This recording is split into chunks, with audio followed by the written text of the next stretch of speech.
Bonjour, aujourd'hui je voulais vous parler du couple. On m'a souvent demandé qu'est-ce qui se passe si l'autre n'évolue pas en même temps que nous, si on prend deux chemins différents. Mais il y a toujours moyen de se retrouver un petit peu plus loin. On n'est pas obligé d'avoir toujours le même chemin à parcourir du moment qu'on se retrouve pour partager les choses. Moi avec Sébastien, il est arrivé qu'on n'ait pas la même vision des choses et qu'on n'ait pas besoin de vivre la même expérience. Notamment pour la loi d'attraction, c'est vrai que j'ai compris peut-être un tout petit peu avant lui comment se passaient les choses et au lieu d'essayer de le convaincre, je les ai faites pour moi. J'ai avancé. On n'avait pas la même vision, notamment par rapport à l'immobilier.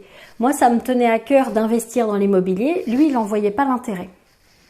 Au lieu de me laisser freiner ou de me sentir tirée en arrière parce que ça m'empêchait, ça m'éloignait d'un objectif à moi, j'ai investi toute seule. Et on s'est retrouvés plus loin sur un autre plan.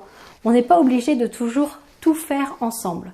Pour moi, un couple, ou bien il s'encourage, il se pousse, il s'entraîne vers l'avenir, ou bien chacun fait un peu un chemin de son côté, mais jamais il doit se tirer en arrière. Donc des fois, vous avez des projets que l'autre ne comprend pas forcément parce que c'est pas sa vision des choses. Et dans ce cas-là, au lieu d'essayer de le convaincre, dites-vous tout simplement, moi je vais avancer.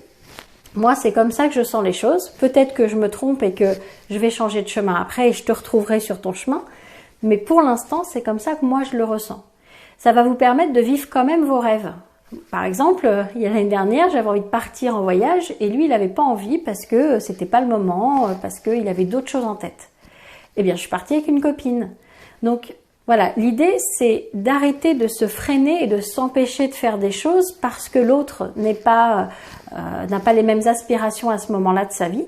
C'est de continuer à avancer parce que là, on va pouvoir se retrouver. Donc oui, des fois, nos chemins se séparent, mais c'est pour mieux se retrouver parce qu'on n'a pas la même vision des choses, on n'a pas forcément les mêmes lectures, les mêmes amis, la même histoire, la même façon de penser.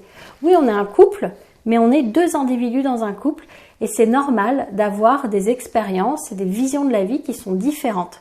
Même si on s'entend bien pour plein de choses, on a le droit de ne pas voir tout de la même façon. Donc pour moi, c'est normal que par moment, on soit plus sur le même chemin pour mieux se retrouver après. Et parfois, il arrive que les chemins ne se retrouvent pas après parce que chacun a poursuivi sa voie et n'a plus besoin de retrouver l'autre. Enfin, je dis besoin, c'est pas un besoin, mais il n'a plus envie tout simplement.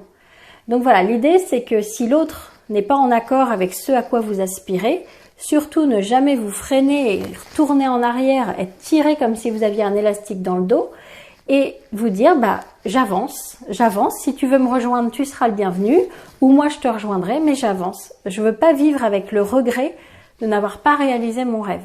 C'est important d'aller toujours vers vos rêves, d'avancer toujours et vous verrez si vous vous retrouvez ou pas.